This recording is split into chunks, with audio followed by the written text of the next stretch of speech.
Conn. I am so grateful that you've joined us in studio today. Thank you. It's lovely to be here. Now, we have so much to talk about. There's the Cancer Dojo app, the way that we use it, the way that families can use it. But I think the best place for us to start is your story. And I don't want to editorialize on it. I'd like you just to start where you're comfortable and tell us your journey. Well, I'm very comfortable here. Good. Yeah. But no, so my story began, 7.5, 8 years ago when I was struggling with quite a few things. So first of all, I'm a creative director of advertising. I've been a creative director for about 12 years now. And about 7 or 8 years ago, I was diagnosed with a brain tumor. And before I was diagnosed, I realized that something was wrong. And I was slurring my words slightly. No one else could pick it up, but I could pick it up. And I also began tripping on things, tripping on even the flat ground. I was tripping on the flat ground. I mean, who trips on nothing? And then I started getting these really searing headaches in the back of my neck here, lower brain. And I would have to kind of hold onto the wall, and they would only last about 6 seconds, but they were incredibly painful. It was like someone jabbing a knife into the back of my head, and the tears would come to my eyes, and whoa! And I saw a range of different medical people saying, "Oh, what's going on? You know, I'm having these things," and they're like, "Oh, you know, advertising is a stressful business, Conn. You know, it's probably stress headaches." So they were giving me vitamin B injections in my buttocks, and that didn't work. And then as the weeks went on, I actually took it called, the point at which I realized something was really wrong is when I took a telephone, somebody called my house, I picked up the phone, and it was for my wife Heidi, and I wrote down the number. The lady said she wanted to speak to Heidi, so I took down her name, Sally 08, and she gave me her number. I wrote 083455. And then I said, bye, I put the phone down, and I looked at my writing, and it was really bad. And then I looked at the number, and it was, I'd written 093. So I thought, I must correct that. So I corrected the 9 back into an 8, and I did it. And I looked down, and it was a 9 again. So I took another piece of paper, and I wrote an 8, and it was a 9. And then this fear shot up my spine because I realized something was seriously wrong. I wanted to write 8, and I tried to, but what came out was a 9 on the page. So I realized something was very wrong. So that sent me to Constantiaberg Mediclinic, where I met a neurologist who did a scan and found a tumor on the back of my brain. And that tumor was causing all kinds of disconnect between my two hemispheres. So in terms of writing an 8, I could perform the top, but I couldn't cross my midline because the tumor was causing all kinds of trouble. So it was also blocking brain fluid from going down my spinal column into my body. So the headaches were being caused by this pressure building up of brain fluid in my head and causing more issues. So this operation was the first one. So as soon as we found out that I had this tumor, it was emergency surgery. So within 48 hours, I was being wheeled into brain surgery. And this was the first one. And this was literally, I was like a liquid fruit with a little straw out when I came to after my first operation. And that was to actually just relieve the pressure and take the fluid out of my brain. And then the second surgery was the back of my head was to remove the tumor. And while going through these things, I realized, okay, I had to sign this one form before you could go for brain surgery. You sign this form, and I call it the most terrifying form because it's got all of these different side effects that are potential. And one of, they said, look, we're doing brain surgeries, microbrain surgeries. We might get as much of the tumor out, but you also might lose some senses. So I said, well, what kind of senses? And they said, well, it could be your sight, or your speech, or your hearing, your balance. And I thought, oh, geez, that's pretty intense. I'm a writer and a creative person. That's what I do for a living. So I thought, okay, what I'm going to do is I believe in the mind-body connection and how your mind affects how your body behaves. So I thought, okay, what I'm going to do is I'm going to start interacting with myself. So things like meditation, yoga, qigong, and many Eastern practices are now being shown by medical science that they have a fundamental effect on how the structure of the DNA in your cells and how your body behaves. So I thought, okay, I'm going to get my brain to be this bouncy brain. I'm going to get my brain to be this flexible thing. I called it the bouncy brain. So whatever they took out of my brain, it would just bounce back into shape. I even had a sound for it. When I was being wheeled into surgery, I was lying there in my lovely little dressing gown, as they have those green ones. I was being wheeled in, and I remember just going gwong, gwong. I was imagining gwong, gwong. It was going to bounce back into shape. And I think the guys wheeling the trolley were like, he's already gone. We can't help this guy. And that's what I started. And then I was diagnosed with a cancer, which was a medulloblastoma. It's a very rare form of cancer for an adult to have. It's actually relatively common for children under the age of 5.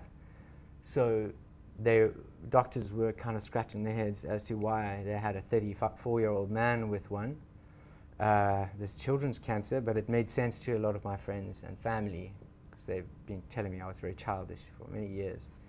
So, so because of that, the rarity of the type of cancer, I was given the standard treatments that a child would be given, but they weren't sure of how effective it would be because of the rarity, and an adult brain is different to a child's brain. So I decided to keep the way that I had done the bouncy brain.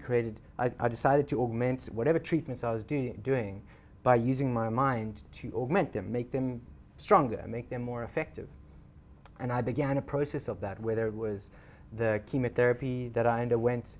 I imagined this crazy chemo roller coaster ride of fizzing that would fizz through my body, and I was, feeling the injection. You could feel it going through your system, and I could imagine these cancer cells rolling through my body, and I was playing with them, sending them out of my system. And the same thing applied with the radiation I was undergoing, where I was strapped down and being radiated to different parts of my body. I was imagining one of the ones, which is kind of silly, but I made them fun and playful so that I could interact with them over time, because cancer is such a debilitating thing, and it extends over years. So it can extend over years. So I had these silly ones like the radiation. I imagined the cancer cell as this little cancer cell, and the radiation would start sending this burning light down onto the cancer cell. And I imagined it as, when you fry an egg and you fry it too long, and it starts getting black, and then it starts shriveling, and this thing was buzzing, and it got smaller and smaller, became a little black little thing, and then it burst into flame, and then it burned down. There's a little pile of ash, and I'd go, and I'd blow it away, and then this tombstone would pop up, and then it would keep burning the tombstone down, and the tombstone would burn down, a little flame of ash, and then I'd blow away the ash. And this is what I did. I augmented all of these treatments using these very simple, fun stories to make what was going on in my body come to life in a way that I could manage and play a part of it. So what I didn't realize at the time was that I was tapping into a science which is called psychoneuroimmunology, and it is the science behind how your mind affects how your body behaves. When you watch a movie or a TV show and you are moved by it, the hair rises on your arms. That is psychoneuroimmunology. It's how I'm feeling emotionally, how it affects my body. And it is the science behind the science that makes the placebo effect work. And the placebo effect, for people who don't know, is you give somebody a sugar pill and you say, that's a real pill, and that it has a 20% effect. It has an effect. The person's brain says, I'm taking the right thing, and there's some kind of effect. So what I had started doing is I had started interacting in with my own cancer.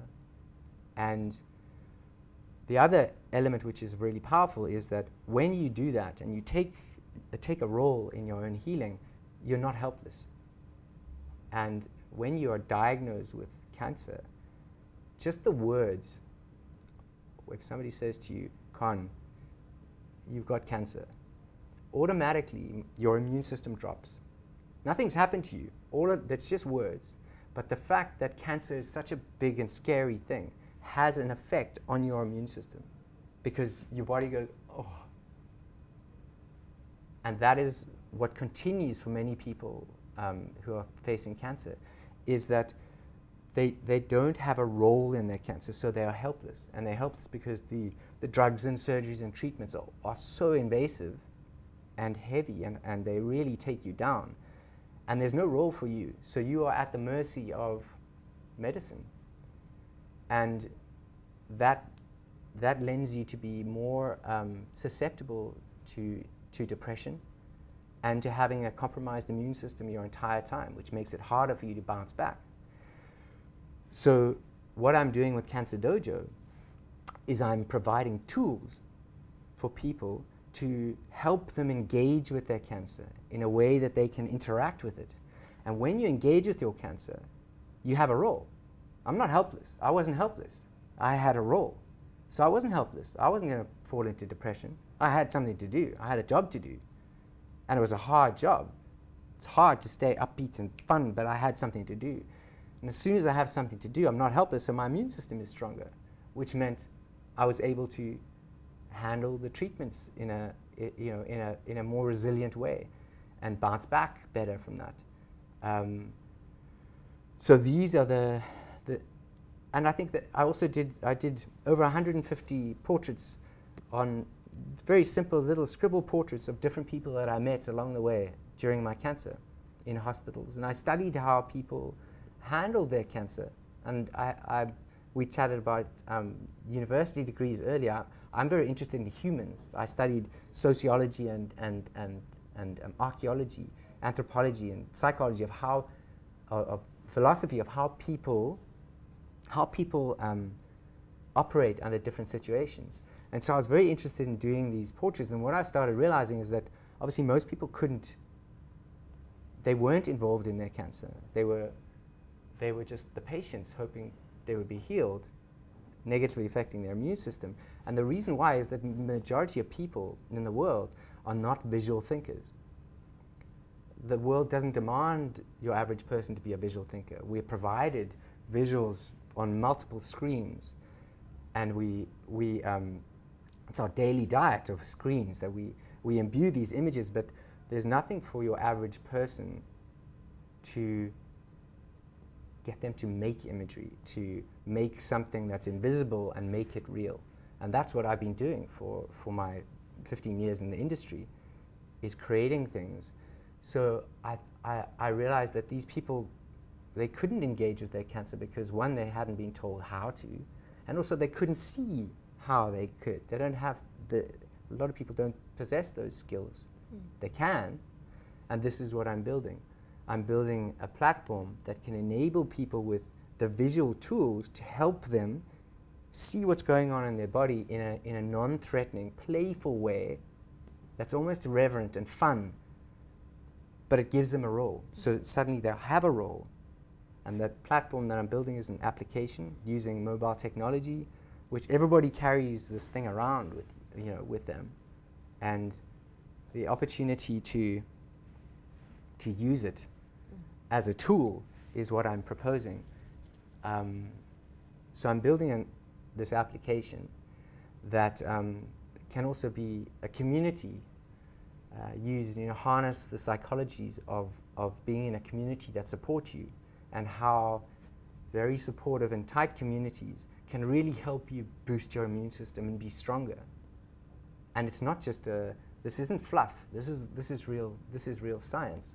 Communities and people around you make you feel better and supported.